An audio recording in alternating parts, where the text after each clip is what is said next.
Hi friends, ఎలా ఉన్నారు? రంగుల ప్రపంచం అందులోకి రావాలని, పేరు ప్రఖ్యాతులు గడించాలని ఎందరో కలలు కంటుంటారు. మరికొందరు కేవలం ఊహాలోకానికే పరిమితమైతే కొందరికి అనుకోకుండా అవకాశాలు వస్తాయి. అదే సినిమా రంగం. ఈ రంగంలోకి అడుగుపెట్టాలంటే కలలు కనడమే కాదు, అవకాశాలు రావాలి. వాటి కోసం పగలనక రాత్రనక కష్టపడాలి. మరీ ముఖ్యంగా మన వాళ్ళు ఎవరైనా ఈ రంగంలో ఉండి తీరాలి. అప్పుడే ఈ రంగంలో రాణించడం తేలికవుతుంది. అలాంటి రంగంలో తన నైపుణ్యంతో స్వశక్తితో ఎదిగిన నటి సూర్యకాంతం. ఈ ఏడాది శతజయంతి వేడుకలు జరుగుతున్నాయి. మన తెలుగింటి గయ్యాలి అత్త గురించి తెలుసుకుందాం. అవకాశాల కోసం ఆశగా ఎదురుచూసే ఈ సినిమా ప్రపంచం కొన్ని ఏళ్ల కిందటే, అంటే 1921లో ప్రారంభమైంది. అప్పటి నుండి ఎందరో నటీనటులు ఈ రంగంలోకి వచ్చారు. కొందరు నటీనటులు గుర్తుండిపోతే మరికొందరు శాశ్వతంగా చిరస్థాయిగా వారి పాత్రల ద్వారా మర్చిపోలేని కీర్తిని గడించుకుంటారు. ఆ కోవలకే వస్తారు సూర్యకాంతం. సూర్యకాంతం అప్పటి ఉమ్మడి తెలుగు రాష్ట్రాల్లోని తూర్పుగోదావరి జిల్లా కాకినాడ సమీపంలోని వెంకటకృష్ణాయపురంలో బ్రాహ్మణ కుటుంబంలో 1924 అక్టోబర్ 28వ తేదీన జన్మించారు. తల్లిదండ్రులకు సూర్యకాంతం 14వ సంతానం.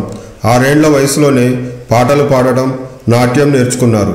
చిన్నతనంలో హిందీ సినిమా పోస్టర్లు ఈమెని బాగా ఆకర్షించేవి. అప్పటి నుంచి సినిమాల్లో నటించాలనే కోరిక ఎక్కువై చెన్నై చేరుకున్నారు. సూర్యకాంతం అంటే గుర్తుకు వచ్చేది గయ్యాలితనమే. ఎటువంటి పాత్రలోనైనా పరకాయ ప్రవేశం చేసి తన నటన ద్వారా ప్రేక్షకుల మనసులో శాశ్వతంగా నిలిచిపోవడం ఆమెకే చెల్లింది. మొదటిసారి ఆమె జెమినీ స్టూడియో వారు నిర్మించిన చంద్రలేఖ చిత్రం ద్వారా ఒక నర్తికగా పరిచయం అయ్యారు. తర్వాత ధర్మాంగద చిత్రంలో మూగవేషం వేశారు. ఇలా చిన్న చిన్న పాత్రలు వేస్తూ నటి లీలాకుమారి సాయంతో మొదటిసారిగా నారది సినిమాలో సహాయ నటిగా చేశారు. అయితే ఎంత ప్రయత్నించినా చిన్న చిన్న పాత్రల్లోనే అవకాశాలు వచ్చేవి. ఇది నచ్చక జెమినీ స్టూడియో నుండి బయటకు వచ్చేశారు. హిందీ సినిమాల్లో నటించాలనే కోరిక ప్రగాఢంగా ఉండేది.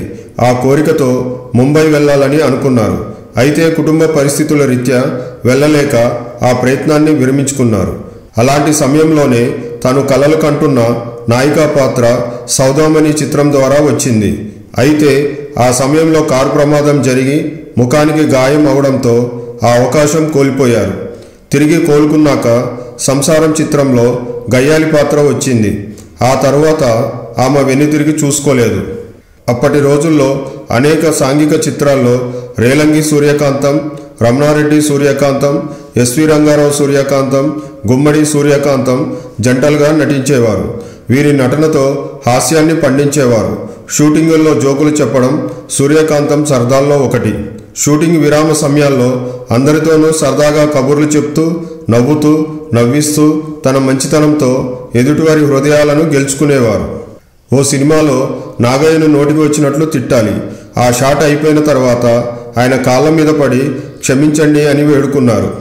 పాత్ర తిట్టిందమ్మా, నువ్వెందుకు బాధపడతావులే అని నాగయ్య లేవనెత్తితే కన్నీళ్లు తుడుచుకున్నారు. నటిగా గయ్యాలిగా కనిపించే ఆమె మనసు ఎంత సున్నితమైనదో తెలుసుకునేందుకు ఇదొక చక్కటి ఉదాహరణ. దబాయింపు, ఖచ్చితత్వం ఉన్న మనిషే అయినా మనసు మాత్రం సున్నితం. గయ్యాలితనంతో పాటు అమాయకత్వంను కూడా జోడించి నటించగలిగిన నటి సూర్యకాంతం.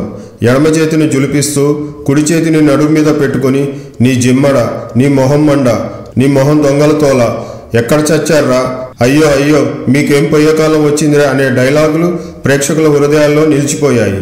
అత్తా ఒకింటి కోడలే చిత్రంలో కూతురి పట్ల మమకారం, కోడలి పట్ల దురుసు ప్రవర్తన కలిగిన పాత్రలో ఎంతో బాగా నటించారు. చదువుకున్న అమ్మాయిల సినిమాలో రేలంగి భార్యగా నటించారు. అందులో భర్త తెచ్చిన పూలు పెట్టుకొని జడ వేసుకొని సిగ్గుపడేసి ప్రేక్షకులకు నవ్వు తెప్పిస్తుంది.